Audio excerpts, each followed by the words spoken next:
गरीबी में पढ़ाई की है तो अपने वक्त को भी बदल देंगे। माना आज बुरा वक्त है, कल अच्छा भी वक्त आएगा। ना आया तो क्या हुआ, हम अपनी ज़िंदगी को संभाल लेंगे। कहते हैं कि लड़कियां बोझ होती हैं, उन्हें ज़्यादा पढ़ाना लिखाना नहीं चाहिए। वो तो बस सिर्फ घर का काम ही कर सकती हैं क्योंकि उनको दूसरे के घर जाना है। आपको ये बात कितनी हद तक सही लगती है? मैं तो इसके खिलाफ हूँ क्योंकि लड़कियां सिर्फ चूल्हा बर्तन करने के अलावा और भी बहुत सारे काम कर सकती हैं।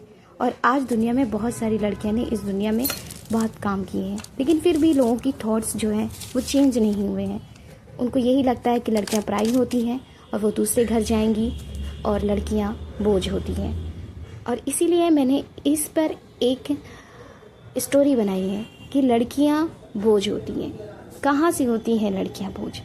लड़कियां अगर अपने घर में भी होती हैं तो भी वो शुरू से काम करती हैं। अगर वो शादी करके दूसरे के घर जाती हैं तो भी वो काम करती, हर तरह से वो काम करती ही रहती हैं। नहीं चाहिए, लिखाना नहीं चाहिए, उन्हें ज़्यादा बाहर नहीं भेजना चाहिए। हर जगह पे टोक रोक होती है। ऐसा क्यों होता है लड़कियों के साथ? पर लड़कियां आज फिर भी बहुत ज़्यादा फ्रीडम नहीं दी गई है। कुछ हद तक के तो थॉट्स चेंज हुए हैं, बट इतने चेंज नहीं हुए हैं जितना हमें लग सकता है। क्योंकि अगर आज भी हम गांव साइड अगर पढ़ाई करते हैं ना, तो लोग आके कहते हैं कि आपकी लड़कियां बड़ी हो गई हैं, अब उनकी शादी कर दें। क्या करेंगे आप उनको इतना पढ़ा लिखा कर?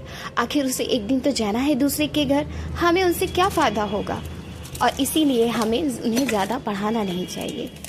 कमाल के थॉट्स हैं उनके। देखा ही नहीं जाता कि उन किसी के माँ बाप अपने बच्चों को, अगर लड़कियों को वो पढ़ा रहे हैं तो एक तरह से तो अच्छा है ना। चलो मान लेते हैं आप कि उनकी शादी कर दो कि वो दूसरे के घर जाएंगे, कल को कुछ हो गया वहाँ पे तो कौन देखेगा भाई? कौन उनके बोझ को उठाएगा? अरे आप अपनी लड़कियों को इतना पढ़ा लिखा दो कि कल को वो अपना सही गलत का फैसला ले सकें। अगर उनके साथ कुछ गलत हो तो उसके लिए वो आवाज़ उठा सकें। पर यहाँ पे कुछ अलग ही है। ऐसा नहीं है, लड़कियों को ज़्यादा पढ़ाओ लिखाओगे तो वो बर्बाद हो जाएंगी, घर का नाम और निशान क्या तुम्हारे नाम डुबा देंगी। ऐसे ऐसे थॉट्स बोले जाते हैं। मैं आपको क्या बताऊँ, मेरे अलावा क्या आप भी आपको ये बात कितनी हद तक सही लगती है? अगर आपको सही लगती है तो बताइएगा, और गलत लगती है तो भी बताइएगा। हम भी तो देखें कि आप लोग अपनी लड़कियों के प्रति क्या थॉट्स रखते हैं। और सारे जग में, संसार में, समाज में आप अपने थॉट्स को रखिए और उन्हें समझाइए कि लड़कियों की शादी जितनी इम्पोर्टेंट है, उनकी शिक्षा भी उतनी ही इम्पोर्टेंट है।